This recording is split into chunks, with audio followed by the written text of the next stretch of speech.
This year marks the 35th anniversary of Sonic. It is crazy to think Sonic has been around that long, and it blows my mind thinking about just how much has changed with this franchise just from the games alone. Sonic has had one of the most up and down reputations in gaming. He's gone through a lot of identity change, reinventing the wheel, and unfortunately some crashes you can't really ignore. But even in those decisions, I believe there is always something there worth picking up and learning from. What I mean is, I want to change our perspective a little, not talking about the failures and bashing them over and over like we've done for years. Rather, I want to go back and celebrate the good each game has brought, because even in some of the regarded worst Sonic games, there were still some good decisions that were made, and I think that matters for Sonic's future. For this year's anniversary, it's strongly believed we are getting some sort of mainline game announcement, and with how well Sonic has been doing recently, I think it's worth looking back and paying close attention to what was working and what makes a Sonic game that we can love. So, let's go down the road of all the core Sonic games, and for now, ignoring the bad and just talking about the good of Sonic games. Honestly, for the first go, I think Sonic 1 nailed one of the bigger parts of what makes a Sonic game enjoyable, and that is the reward of speed, or more like the reward of momentum, is a better way to put it. There was no spin dash, drop dash, homing attack, and most prominently no boost to instantly get you up to that high speed. You had to earn it by playing well and knowing how to navigate the stage you're playing on. This makes going fast feel incredibly satisfying that rewards your skill, especially if you can maintain it throughout the entire stage. I think Sonic 1 also had a great start in memorable stages, as you've seen with Green Hill, but also other zones like Spring Yard and even Labyrinth Zone, which is kind of but it's memorable. All the stages have secret paths and shortcuts that encourage creative platforming and not just go straight. You could, but if you want to, have the faster times, explore a little. There was only one other objective in the game, which was collecting the Chaos Emeralds if you want the good ending. And I think that was a good introduction to telling the player to not just simply beat the stage, but to go and explore and do the bonus stuff, and then you get rewarded with that good ending. Overall, Sonic 1 was a great start to the franchise, and while compared to the future classic games, it's nothing insane now. I think the biggest takeaway from this game was just how important gaining that speed was, but also maintaining it. And while yes, it's a lot easier to get up to those high speeds nowadays, especially with the boost games, you still have to play well and overall memorize the stage layout to keep up that momentum, which I think that's what really matters more in a Sonic game. Sonic 1 was already a great start, so Sonic 2 took what was already good in that game and enhanced it even further. While the game still requires skill to maintain speed, adding the spin dash was such a nice quality of life change that helped instantly get things into gear, and this game has some of the most satisfying stages for pure speed. Some of these stages like Chemical Plant where you go so fast the cameraman can't freaking keep up, and it's such an amazing feeling. And overall, the stages are designed to make you go as fast as you can and keep the pace. Super Sonic was also an amazing addition as it gives you a better incentive compared to Sonic 1 to go out of your way to collect the emeralds. And with how strong Super Sonic was in Sonic 2, it really does feel like your hard work was worth it. Also, while he's not that useful in the game, the addition of Tails is a great thing as it just makes the game feel a little less lonely and not just all about Sonic, which they need to absolutely keep doing. With Sonic CD, I feel like this was the first game to amplify Sonic's style. I mean, he was always depicted as the cool character, but the opening animation for this just takes him to a whole new level. I feel like people have always wanted to play Sonic just like how he acts in that intro. I know there's probably some fan games like that, but on top of that, Sonic CD had a lot of cool factors like the addition of Metal Sonic and being able to race what is essentially your equal in one of the coolest areas in the franchise. If I could describe what makes Sonic CD great, I think that would be immersion. The game does a much better job at getting you to actually care about what you're doing in the game through its unique time travel mechanics. For example, I love how the actions you take in this game shape the future of the world you're in. If I go to the future, I see just what happens if I don't take the time to go out of my way to stop Robotnik's machines. If I go to the past and destroy the machines, then I just save that area in the future and I unlock essentially a whole new level, which is the good future. This game does a great job at emphasizing the story and why I should go out of my way to complete these extra objectives. Having stages change based on your actions was an amazing idea, and I think considering the next game, they absolutely should have areas change based on your actions. Also, both soundtracks are incredible, English and Japanese. I honestly lean towards more the English.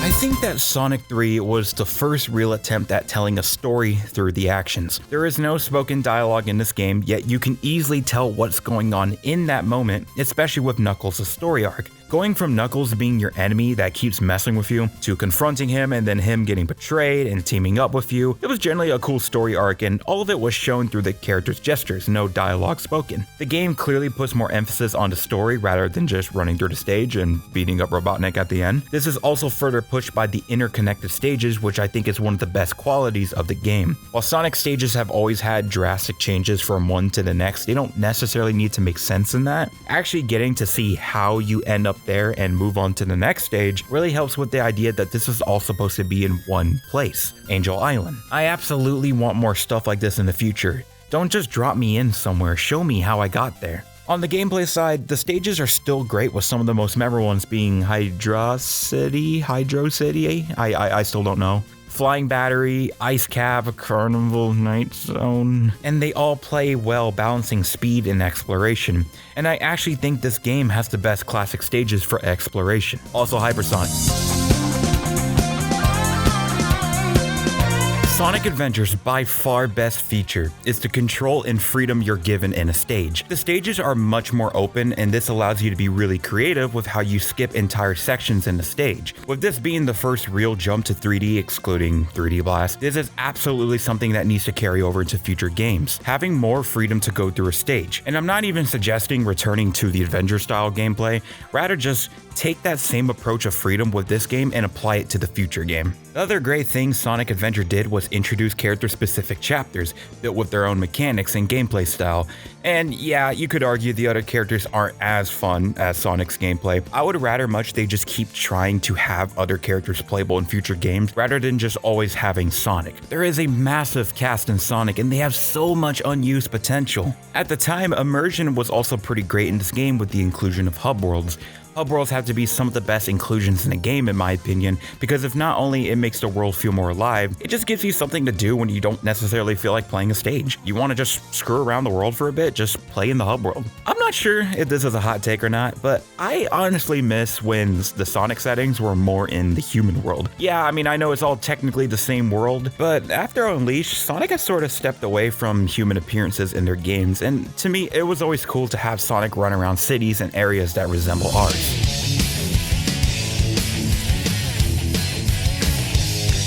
I strongly believe Sonic Adventure 2 is one of the most defining games in the series. What I mean by that is that when it comes to defining Sonic for what he is, or what the franchise is, what the games are known for, it's this game. This game was incredibly ambitious, with the most cinematic story yet and the inclusion of Shadow. And yeah, the story does have its flaws. I think the story set the standard for what Sonic's story should be like. Not overly goofy, it's a little serious with emotional impact, and then adding Sonic's cast in there to make it feel much more alive. SA2 not only approves of the first adventure, but instead of having to go through individual character stories, they condense them into a hero in Dark, which I think works great. It gives opportunities for every character to have the spotlight, and while yes, the Sonic and Shadow stages are still the preferred of them all, it's because of that balance between all the characters that makes playing these guys' stages all the more satisfying. And the stages in this game are some of the most iconic in the series. City Escape, Radical Highway, Space Colony Arc. Some of the most memorable set pieces are in this game, and I think that just shows how important area design is in a game. It needs to be memorable. SA2 also had tons of side content in the game, like the Emblem missions, Boss Rush, freaking kart racing, and the Chow Garden, which is just entirely a game on its own. And I know it's an Adventure 1, but I really like the one in Adventure 2.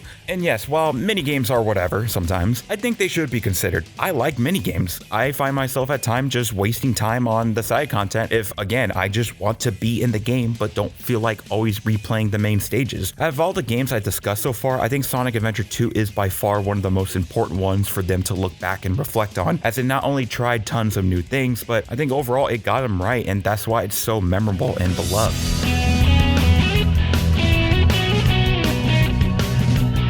I used to ask people what they thought of Sonic Heroes, and while the majority of them would answer, "What the f are you doing in my house? Get the f out, please," the ones who did answer would always say, "I love Sonic Heroes, it means so much to me," or "I f***ing hate Sonic Heroes, please let it die." You either love this game or absolutely hate it.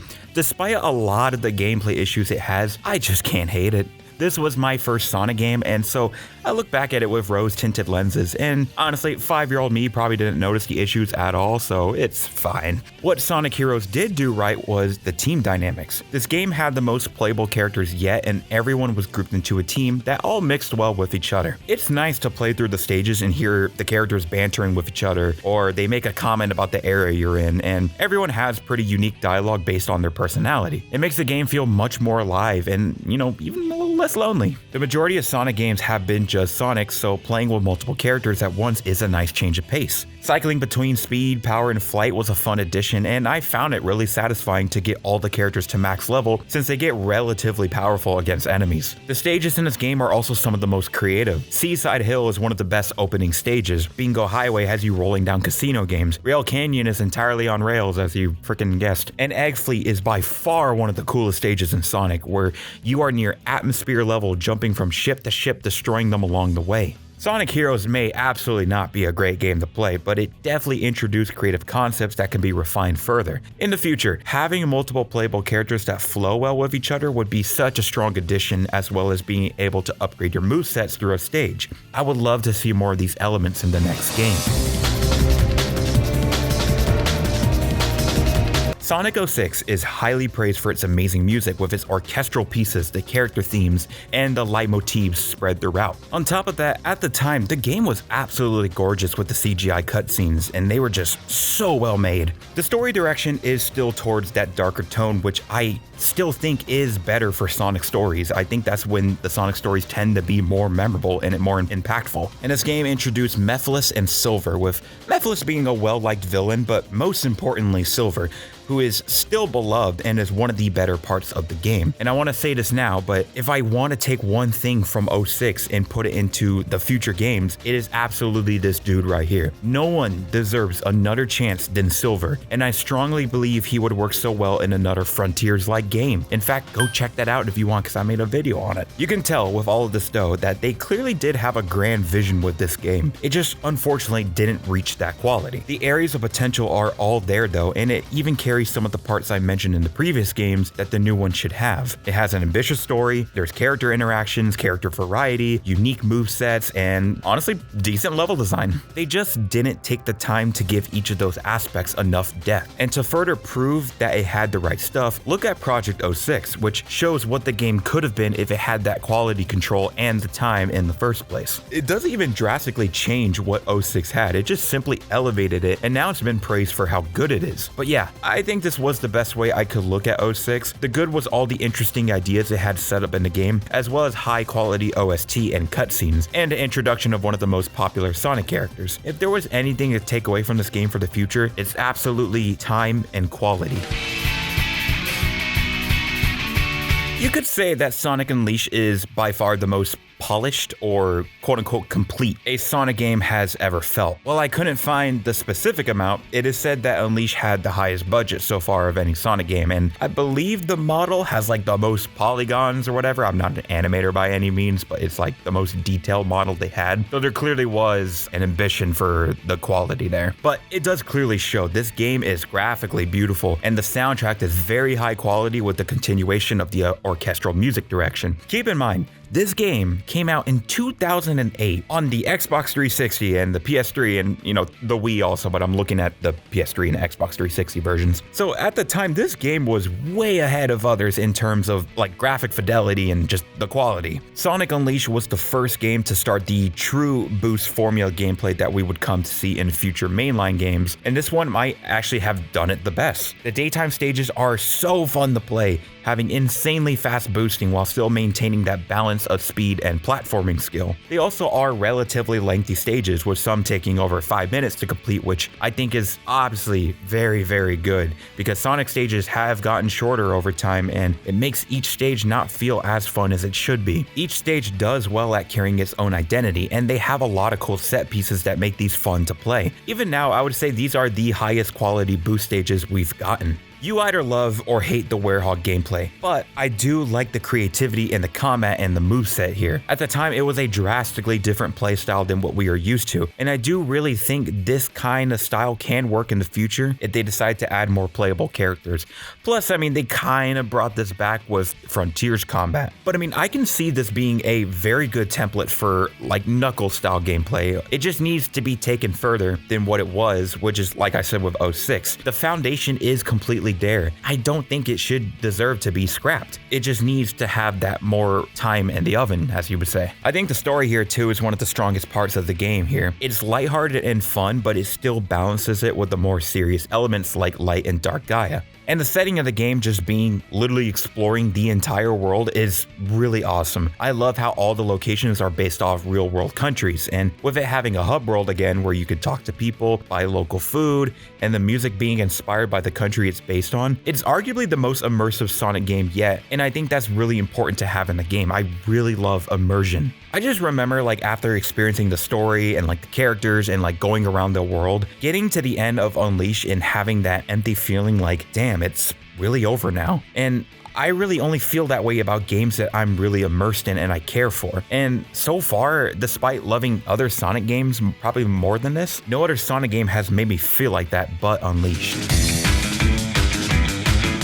Sonic Colors was the start of a new direction of Sonic. We got new voices for Sonic and Tails, with the writing focusing on a more humorous side of him, and the story overall went for a much lighter and sillier tone. While that new direction is debatable whether it was good or not, I personally had a hard time getting used to that drastic tone shift. It did complement the better parts of the game, which was the setting of Sonic Colors. These planets are incredibly unique and have their own themes that set them apart. Going from a tropical amusement park to a candy planet, a giant aquarium, or even just running on a bunch of parade ships in space, it's definitely some of the most creative areas in Sonic, and it's visually stunning. Most Sonic games like to introduce the new gimmick to influence the gameplay, and I think the Wisp in Sonic Colors are one of the best ones, which I think that's what they think too, because Wisp had the longest longevity in any Sonic game. Every Wisp is relatively fun to use, with maybe the exception of Cube personally, but they all add a unique gameplay element and you get them frequently, so there's not a lot of downtime with them.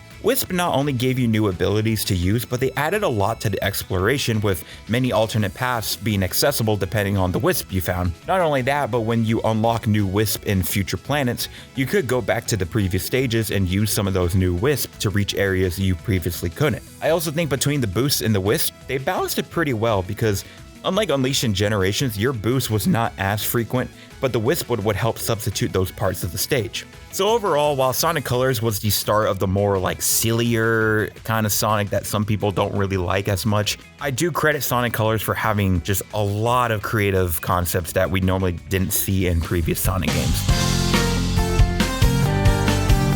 Out of any Sonic game, Sonic Generations is the best entry point to the games for anyone new to Sonic. With the game celebrating everything Sonic has done up to that point, it's a great way to introduce to someone all the core things that make up what Sonic is. All of the stages in this game, with maybe one or two exceptions, are very well designed. The stages are gorgeous, they're all fun to play, and they do well at highlighting the best parts of the game they originated from.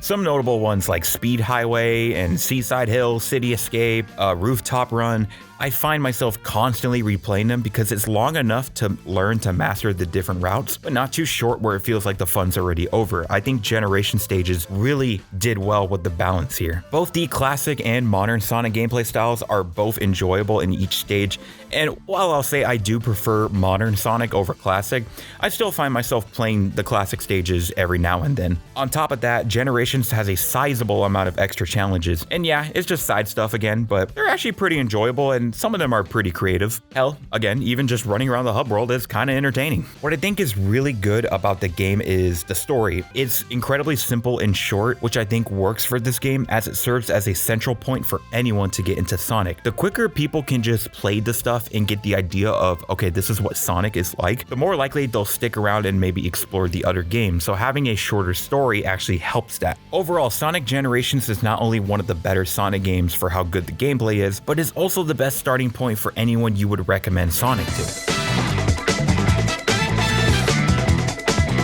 The The previous Sonic games went for that more realistic human world approach, but this one leans much more into a cartoon-like style with the zones and the enemies. If you played Mario, you can tell this was heavily inspired from Galaxy and 3D World, 3D Land. The cartoon direction also impacted the animations, which were really well made. Sonic runs around in the figure 8, which is reminiscent of Sonic CD, and he's got these real stretchy and bouncy animations whenever he jumps or spin dashes. It makes the movement feel much more fun to do, which this game heavily revolves around doing parkour. And when I think about it, there really isn't something like that in most Sonic games. Frontiers would be the closest thing I guess we got to do, but even then that was heavily controlled. It's not like some complex mechanic, but it's just something that could be explored further down the line. I think it would be cool if instead of hitting like a spring or a zip line, if you could just run up the walls and chain those actions together. It would open up for a ton of more freedom. So that is something Sonic Lost World has done that I would like to see them try to do again and refine a little bit more in the future. And I think if there was to be a Frontiers 2, that would be kind of the direction they're going towards. So if I were to expand what I said about Generations being the best entry point in Sonic, I would say Sonic Mania is not just the best entry point for classic games, but arguably the best classic Sonic. Sonic 3 and Knuckles would be the runner-up, and while that is an incredible choice, Sonic Mania is just so consistent from start to end. You know how every game has that stage or that level that's an outlier and you just dread playing that part of the game? I don't think Sonic Mania has that at all. All their stages are incredibly fantastic, and yeah, some are reused from previous games, but the ones they took were some of the best, and they change it enough to where it feels like you're playing a new stage. The new stages are incredible. They fit right in with the other classics and set their own identity, especially Studiopolis with just how vibrant and flashy it is. The music too, just holy crap, it's a 10 out of 10. On top of that, they nail boss fights with every single one of them being pretty creative and having its own identity. Going from a speed chase to playing the freaking Mean Bean Machine, controlling Eggman's mech, fighting a boss that disguises itself as long forgotten characters in the franchise, every one of them leaves an impression. And this game just feels incredible to play too. Controlling Sonic and interacting with the physics is arguably the best it's ever been, making level mastery even better and replayability, and the addition of Drop Dash was a huge tool for maintaining momentum in speedruns. This game got it right in so many areas that it's hard for me to just take away one thing, so I would just say Sonic Mania reflects the approach of taking what is and has been working in previous games and maintaining that consistency for the whole game. And that's why it is widely regarded as one of the best. And that's kind of the point of the video, to look back and see what was working, and that's what Sonic Mania did. First would be the avatar customization. One of the biggest selling points of this game was letting people make their own Sonic character that would fight and run alongside him. And you know, there actually is a good amount of depth to it. There's tons of body style options, lots of character outfits that you earn throughout the game, and you can change the weapon you want to use in a stage based on your preferred style. Character customization is always a huge thing in games, and the more options you allow to express yourself, the better. I feel like the idea of Sonic Force's story doesn't get enough credit. A setting where Eggman actually wins and actually moves forward on conquering the world was a huge change of pace than what we already get in other games. Green Hill losing its color and turning into a desert, Sunset Park burning in fire with death egg robots ravaging about, and even torture. Guy there says he's in a solitary confinement cell, and they've been torturing him for months. Oh my god, is he okay? Regardless though, Sonic Forces does a good job at showing the progression and consequences of the story. I only just wish it wasn't over in 2 seconds. On the other hand, this might be the longest section now because Sonic Frontiers was the most recent big shift in the franchise gameplay. This is a very important game to look at right now, as it's highly expected that the next game will be based on this new style. An open world Sonic game has been a highly requested format, and balancing Sonic's speed with a large open area was always going to be a bit of a challenge. When you think of open worlds, you usually think of immersion, density, and having lots of things to do there, and a couple for me personally come to mind, like Breath of the Wild, Cyberpunk, hell even Wuthering Waves, Genshin. But Sonic Frontiers didn't quite end up that way. Brutally honest, the zones are quite empty. You can't really interact with the environment. Instead, the islands are full of parkour and platforming obstacles, as well as grind rails, ramps, and springs. So it's less of an immersive open space, but rather it becomes this ginormous playground that actually turns out pretty fun to move through. This ends up working really well with Sonic's speed, as you're able to travel between different challenge areas really fast and doing a bunch of parkour along the way. Even if you've completed everything, it's just fun to run around and do mindless shit. At least for me, I don't know. I've spent hours mindlessly running around while just talking with some friends on the days, and it's fun. But that's besides the point. What I'm trying to say is that the open world didn't really have the good qualities of an open world like other games, but somehow it still worked out just due to it being fun to move around as Sonic. Not to mention just how well the controls feel even when moving fast. Hell, you can customize the controls, which is awesome. They need to keep doing stuff like that. So what I would really like from this is if they kept this approach to the open world or open zone, but now try to make the worlds have more of an identity and be more interactable. You know, not just a giant desert or giant field of plains and stuff like that. Sonic Frontiers also experimented with combat mechanics, and they also dabbled in this with Unleash, as we talked prior. It's clearly designed to be much more quick and simplified, and I can appreciate that it doesn't break the pace of always being on the move. Some of the moves are really cool too, as we don't really see Sonic fight that much in that kind of way, so they can do a lot of creative, cool stuff with it. The enemies, and especially the bosses, do relatively good at focusing on certain parts of Sonic's moveset. That way you don't just brute force spam everything, so I do hope they keep that kind of enemy variety in the next game. I would say that if they decide to keep combat as a main feature, I do hope they give it just a little more depth. A lot of Sonic's moves do the same outcome, so there really aren't like true combos you can do, like juggling an enemy or doing just a bunch of different stuff to, break the enemy's defense. And I'm absolutely not saying it needs to be Devil May Cry levels of combat, but just more to the point where I'm strategically choosing certain moves to do to get to the best result, and that the enemies react to that as well. I love that Sonic Frontiers tries to do a best of both worlds approach to the gameplay with cyberspace, where cyberspace serves as the more traditional gameplay that we're familiar with. It's different enough to where you're getting a new experience apart from the open zone, but still familiar with the game's core controls. I do really hope they keep this in, as this gives so much more opportunities to try different playstyles without sacrificing the main one and even featuring different characters. The last thing I want to pull from this game is the spectacle, specifically the bosses. If you wanted to leave lasting impressions on people, this is it. The boss fights aren't even challenging, nor are they really complex, but that doesn't matter because it's just sick. The quick time events, the vocal music, the shonen-like anime battles going on. I'm sure there is a good amount of people who don't like Frontiers, but absolutely loved experiencing those boss fights for the first time. These future games absolutely need more of this, the sauce as you would. And luckily it does seem to be that way so far with Shadow Generations. So overall, the good in this game is that it's highly experimentative, yet still keeps it fun to play, as well as having more variety in the gameplay with cyberspace and the combat. The groundwork is absolutely there, and if the next game is essentially a Frontiers 2, these concepts just need to be pushed further with time, and I think they'll absolutely stick if they do.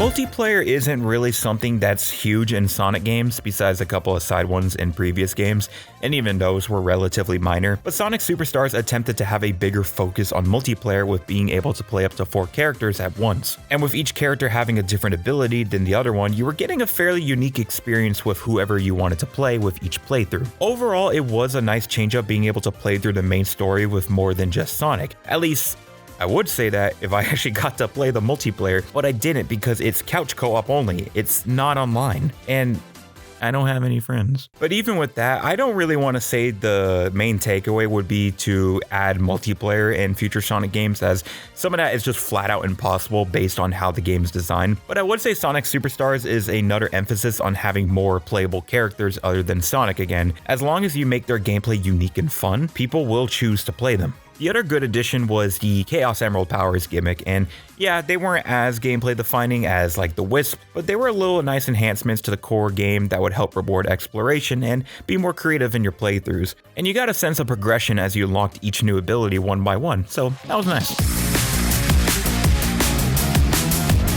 Lastly, we have the most recent mainline Sonic game, Sonic X Shadow Generations. Now I'm going to be focusing on the Shadow side as we already went over Sonic Gens, and it's largely unchanged in this one besides a couple dialogue. Let me just say, Shadow Generations is incredible. It revitalizes a lot of what was missing in recent Sonic games, and funny enough, I think this game actually did look back at what was working in previous games and implemented that into here. Shadow brought back that much needed proof again that Sonic is not the only great character in the franchise. His character got a spark of life and a return to form of how Shadow's character should be, which was not what we've been getting with him these last few games, let's be honest. Game made Shadow feel relevant again, and that he can stand side by side with Sonic and being just as important of a character in both story and gameplay. Obviously, this was also due to this game being a part of the Year of Shadow marketing campaign meant to refresh Shadow's character, but it worked really well and shows that you can make these characters appealing again with enough time and focus. The story was very short, but it had a level of emotional depth that a lot of Sonic games lacked recently.